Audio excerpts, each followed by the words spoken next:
Alright, this is my first vlog. It's a wrap up for the week of Sunday the 25th of June. Hi guys. I hopefully am putting this out within a day or two. So yeah, I'm in Tokyo now. That's pretty fucking awesome. I guess I'm just gonna go through a quick round out at least, of the main events that happened since I've gotten here. The first day oh man, the first day was a thing. So I get out of Tokyo, and I'm heading on the train, and I get through the train, it's fine, whatever. The first train, at least. But I realized I hadn't called the share house that I'm in to, tell them that I'm coming yet.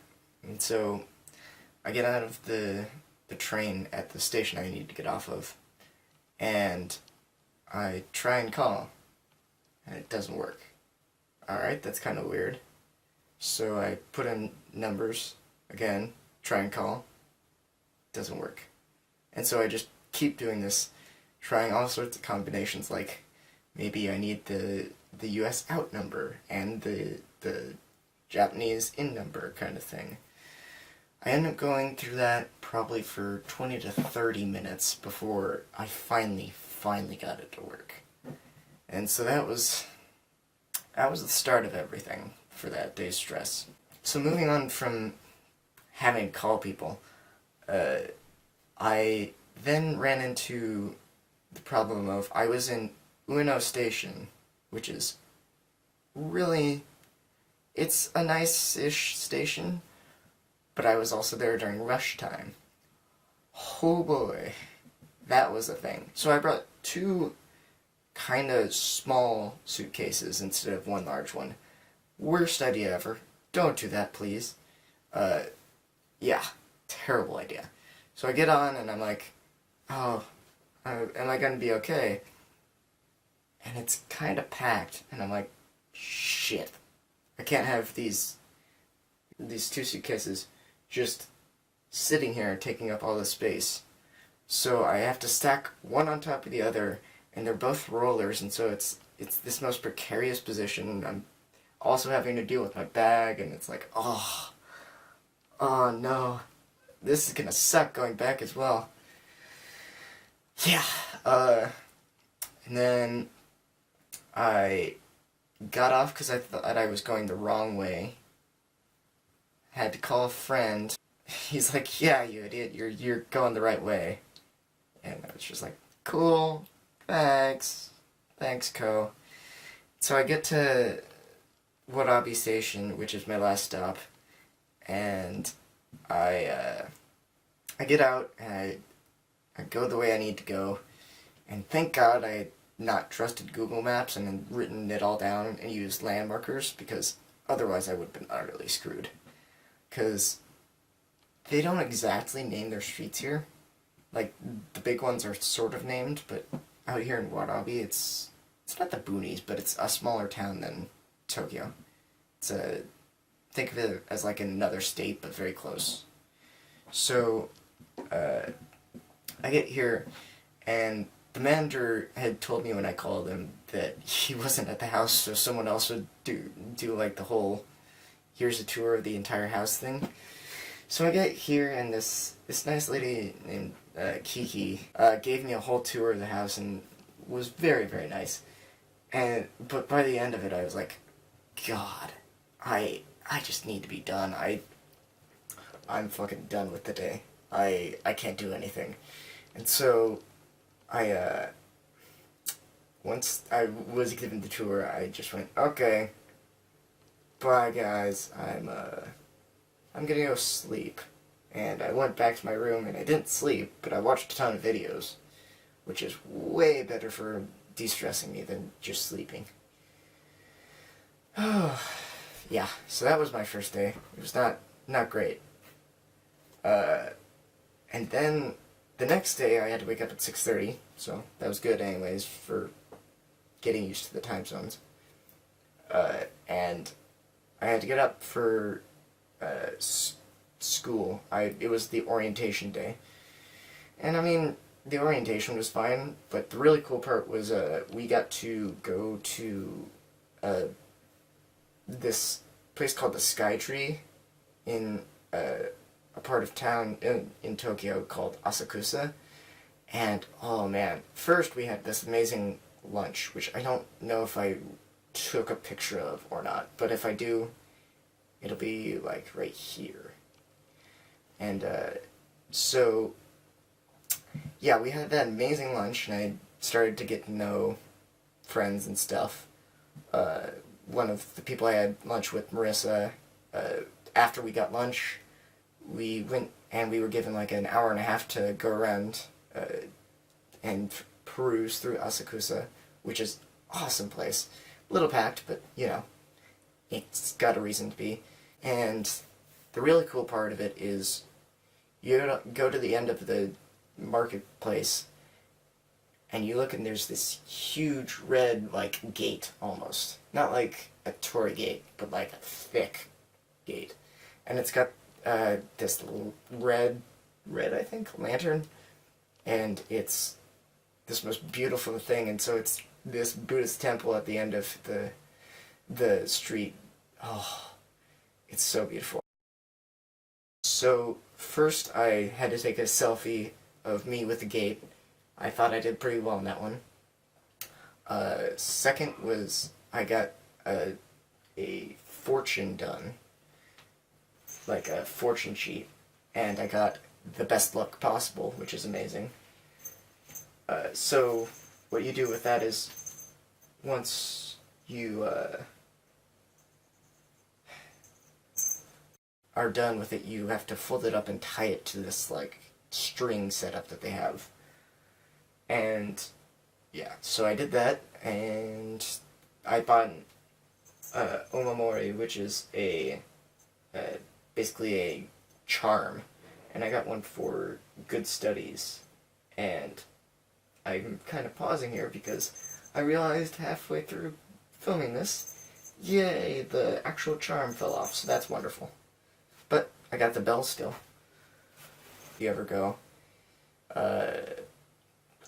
Shrines are pretty cool. Oh, walking around Asakusa, there was also a lot of different shrines. Like there was a Shinto shrine, and in the Shinto shrine they had these what they call, they're raccoon dogs basically, and so they had these statues of raccoon dogs, which are kind of supposed to be godlike, I think. And so I took a picture of that, and it's a little eerie how creepily, like, human they are. Well, not human, but like human-sized. So yeah, we did that.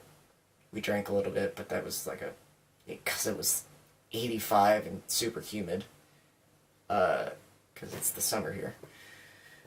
Yeah, that was the thing. And then at the Sky Tree is basically like this huge observation tower that they have. It's also like a TV and radio broadcast tower. And so you go up and it's like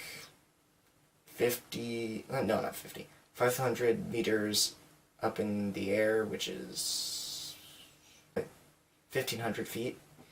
And it was cool. I mean, it was nice to see all the city.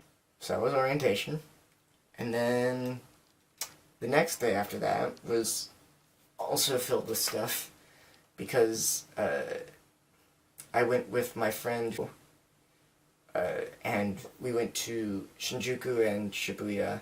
Shinjuku and Shibuya were pretty cool. I got to see the famous, like, crossing place, and yeah, it was a cooler photo because everyone had umbrellas because it was raining that day. And he also took me to this, I don't know how famous it is, but it's kind of popular. It's this street full of, like, fashion, I guess. But I got this really cool photo of them, the entire street, and then the umbrellas. And I'll probably show that right now. And it's just, I enjoy that photo. Jen co-left at like 6, 7-ish, and I was about to go back to Wadabi, where I'm staying, and Marissa sends me a text saying, hey, do you want food? And so I went, yeah, sure. We went and got sushi, which was delicious. Conveyor belt sushi, and it was one of the best sushi places I've ever had, so that says something. But while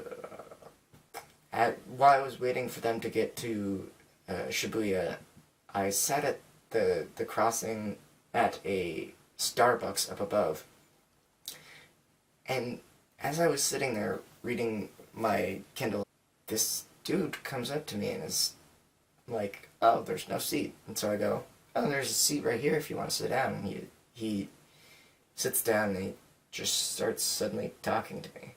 And it's this nice Japanese man.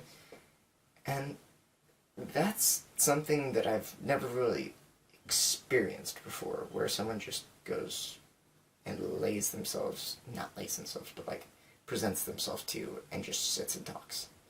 Doesn't happen much in America. Maybe because I'm white and American, but oh well. But yeah, he starts talking to me, and he basically says that he every weekend comes to this Starbucks in Shibuya and practices his English with people and talks about just whatever, life, happiness, and he keeps telling me this stuff, and he's like, yeah, you should really just practice Japanese. No one cares. Everyone's like you. 90% of the people are like you. They're going to be fine. And that just, it's what I needed at that time.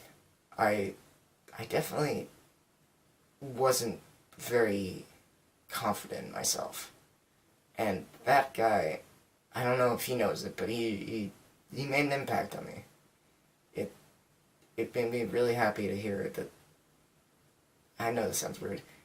Everyone is like me, where they're just shy, and they just are trying to go on in life, and they'd be willing to talk.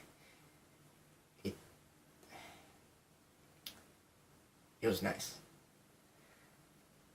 And there was another guy who helped me along when I was the first day trying to get to Warabi. I accidentally had taken the wrong train. And so I got off the train, and I was looking kind of confused. And another nice old Japanese man came up and said, do you need any help? And he kind of had broken English. And I was like, yeah, I'm trying to go to Warabi. And he goes, oh, Warabi, it's that way. And then he just, again, starts talking. And he's like, where are you from? And I go, oh, I'm from America. I'm from Seattle. And he goes, oh, my geography teacher, when I was a kid, told me about Seattle. And he just goes on, and I'm like, Jesus. It's not a lie that these people are just, even if it's on the outside, very, very kind. They're easily the most kind people I've ever met. And that's saying something, because I've been around people like who are watching this. It's just coming from America and just being in this completely different culture. It's nice to have that niceness and welcomingness to a people. It's very comforting. So, anyways, after all the comforting stuff, I went through the week. School started. I got grilled by some teachers because I wanted to get difficulty level in my intensive Japanese class, because I basically finished the level I was on last year and wanted to be more challenging. So yeah, I move up in difficulty level, and I go through. It's fairly easy, actually. We just have homework, and I have a test tomorrow, but I've studied. I'm fine. So I go through that, and it gets to around Thursday, and I'm like, okay, this is easy-ish.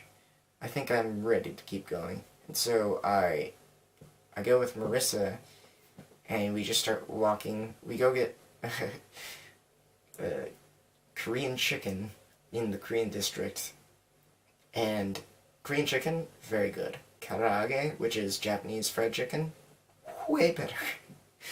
I just love it. Especially since I had some, there was a, so, yeah, way better. I got some today, in fact. There's this thing in a place I went called a tabe hodai, which basically is all you can eat. And then there's a nomen hodai, which is all you can drink.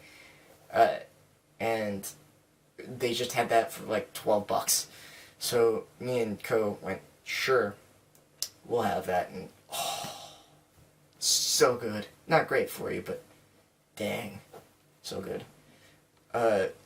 So yeah, we got Korean chicken on Thursday, and I had my first taste of shochu, which is Korean, I think it's plum wine, pretty sure. And it's alright. It's better than a lot of stuff I've tried. It's not great, though. I definitely stick to the beer I had with dinner. But anyways, so we go from there.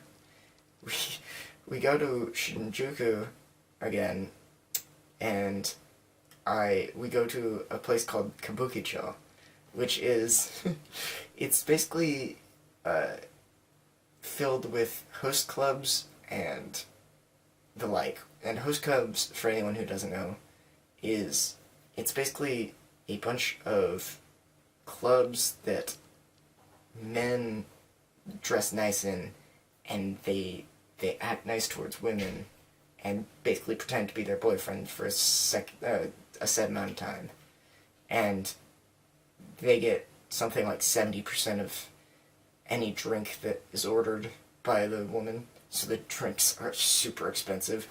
So me and Marissa are going through there, and it's like, oh man, you can definitely tell this is Host Club Central. There's all these signs going like paradise, yada yada yada. It's got all these boys posted on it, and there's men dressed in suits walking around with pamphlets going, hey, do you want a good time? Blah blah blah blah. So we go through there, and it's like I doesn't do anything for me, but yeah, it was an experience. It was interesting, at least. So then we go to a different part of Shinjuku, which is Golden Gai. Oh, Golden Gai's cool. It's basically a bar district, and it's different though. It's very kind of I would say it's more compact and more I don't know, not claustrophobic, but very comfy, I guess. And so we go there, and we go to like one or two bars, and I don't really get anything because, at the first bar at least, because I was like, I had a little bit, I with dinner, I'll be fine. So I just had water, and it was alright. Second one we went to, though, was awesome because there's probably like 8 seats in this bar in total. It's probably almost the size of this room, which is not very big. I tried sake.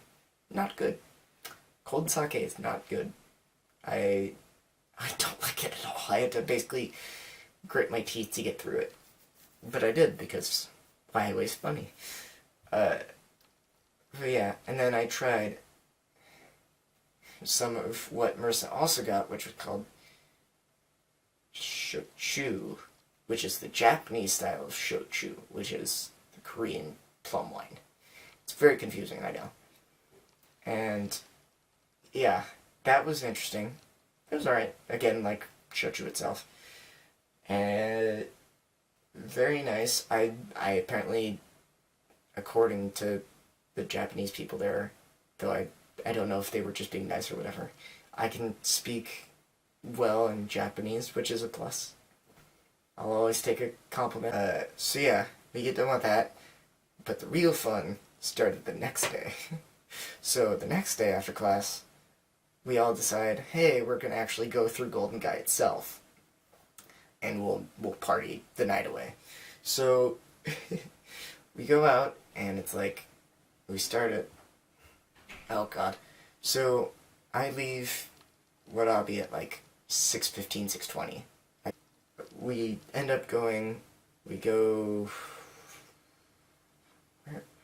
got chicken again, just not at the same place, but different place. It was alright. It was more American style chicken. And we go from there, we meet up with some other friends, Richard and John and Jay, and we all go to one of the bars we went to in Golden Guy. It was the first bar, which definitely had enough people to hold us, thank God. But we go there, and I have like a beer, or 2 or 3, and I'm just sitting there like, okay, I'm fine. Meanwhile, Marissa and Serena, the 2 girls of the group, are over in the corner doing like shot and having like vodka and sodas and stuff like that, and I'm like, Jesus, why? I don't... Maybe I'm just past that point in my life where I like getting super, super fucked up super quick. I don't know. Anyways, this is the start of the night for me, where basically everyone else, besides me and Richard and one of our other friends, Colby, just get plastered. And through the entire night, we're trying to help them not throw up or die or anything. So it's like, once we get into the arcade, Serena is with me and Richard, because we tried to set up like a buddy system. And once we get in there, me and Richard are playing like a Luigi's Mansion arcade game. And we start playing, and Serena's there, and she's like, freaking the fuck out, because of course she is. And we play it a little bit, and then everyone's gone, and Serena tries to go get them. We're like, that's a bad idea. We're gonna go back. Richard takes her, puts her in his place. We keep playing the game. So we just keep going. Oh, God, there's... Someone almost got sick, didn't get sick. That was good. But, yeah, at this point, everyone who was drunk for the night was pretty drunk for the night. So we go from there, and we go back to the bar, back to Golden Guy, the bar area, and we sit outside of this bar called Champions, which is right on the corner of Golden Guy. It's a really good bar, actually. They let you take classes outside and drink, and it's very, very fun. They got karaoke inside. Cool. So we're all trying to carouse and get everyone safe and sound. Jay's drunk, sitting on a curb, basically. Marissa and Serena are just chatting people up. We met these 3 guys. 2 of them are from Australia, and one of them's from Ireland. But, so yeah, we're talking to these guys, and having a decent time. And then Serena and Marissa go back for more drinks. And I'm like, oh no, this is gonna be a bad time. And we go to this shrine that me and Marissa found the day before. And then we just sat on the steps of the shrine.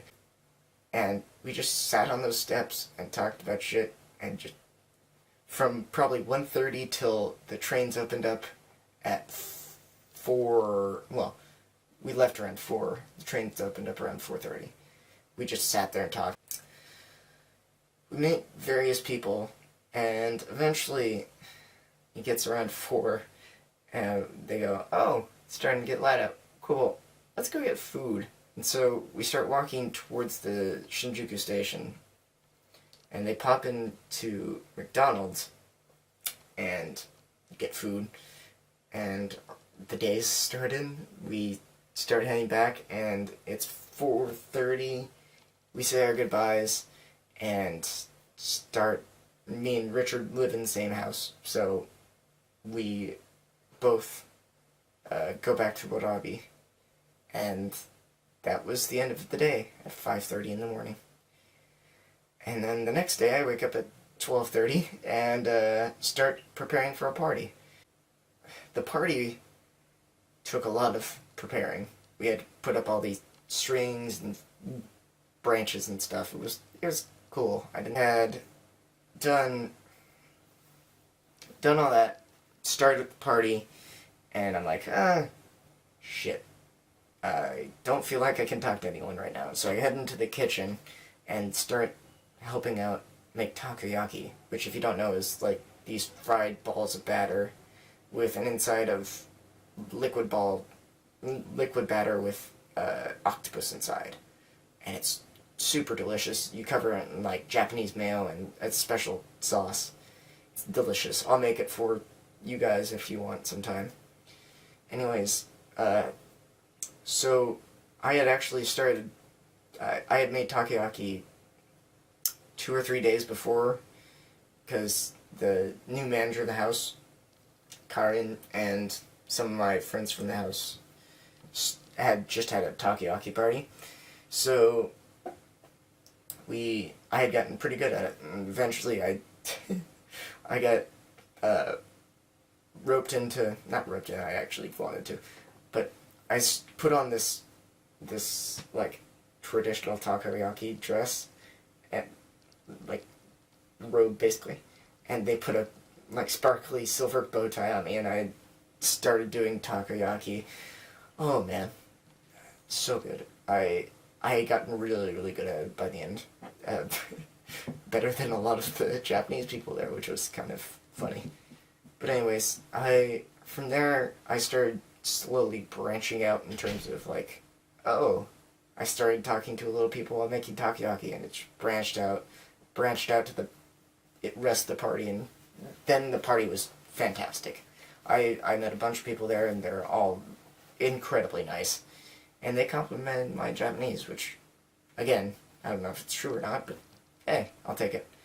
Anyways, so we get through that, and it's nearing the end of the party, and the old manager, who's just now leaving, Yuto, is, it's like his going away party and also the 10-year anniversary of the house. And so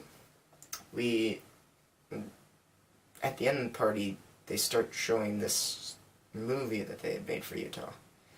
And I had just been here for a week, but it fucking hit you right in the heart, Jesus. And I think it was then, well, it wasn't even then, it was probably the second day I got here, that I've already realized how special this place is to me. Like, I wouldn't trade the time that I've already spent here for the world. This place is really, really special. The people here are just amazing. They're always very nice. They're just so kind and well-meaning and just amazing. Yeah. Some of the greatest people I've met here. Karin, the new manager, Jess from Oregon University, blech. But Yuto himself, Nico, Victoria, oh god, Richard, let's see, Shiga, Shinya, Seiji, Ale, oh god, there's just so many people, and they're all from different parts of the world. Like, there's probably 4 Japanese people that I've become good friends with, Spaniard, some Americans. They're some of the nicest people. I can't stress that enough, how welcoming and comforting and necessary they are to how great my time is here already. I'm so happy that I chose to go here. It's Wadabi is a special place. It's the feeling of the town itself is amazing. First of all, even though there's so many goddamn pachinko places. Pachinko, if you don't know, is a slot machine basically. Yeah.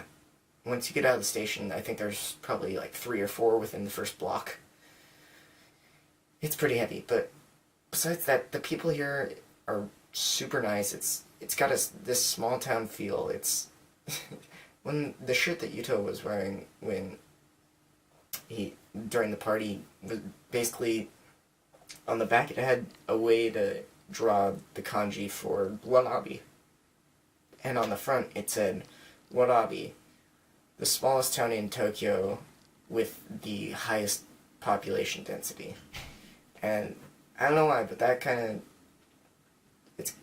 it's a good way of telling it, because it's just this small town. It's so walkable, just like everything in Tokyo, which is one of the best parts of it. You can walk down the street and it's like, oh, I'm surrounded by skyscrapers, but it doesn't feel that way. It feels like this small town.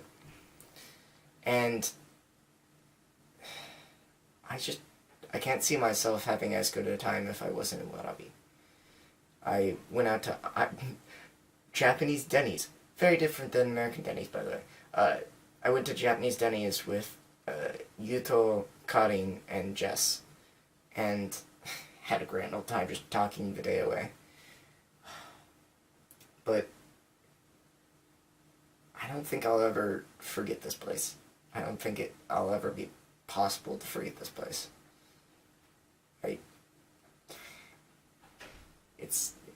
It's a home away from home. And that's kind of what was stressed during the video. Getting back to that. It was people from all over the world who had been with Yuto for his 2 years of managing the place. And it was just like, Warabi means family, all this stuff. And then they start playing the song it's basically the meaning of the song was, people say that English is the way the language of the world, but I don't think it is. I think it's laughter. When you laugh, I laugh. When you cry, I cry. Basically, we're one big happy family. Well, happy family. I just felt so at home here. I genuinely don't think anything could take this place away from me. It's 2:19 in the morning. I should probably stop the vlog now. But before I do that, I guess I should give you a tour of the room. Excuse the mess. So, over here we have the desk, and that's the tripod you're standing on. There's my legs. There's my stuff on the bed, the chair I'm on, the closet I have a lot of my clothes in. I guess that doesn't really work for, horizontal video, but fuck it. And the door. Yep, between here and there is about maybe 8 feet in length by 4 feet. I got air conditioning that I don't use. The smokers sit right outside the window, so that's fun, but I don't care. And I just have the window open all the time, because I want to get used to the heat.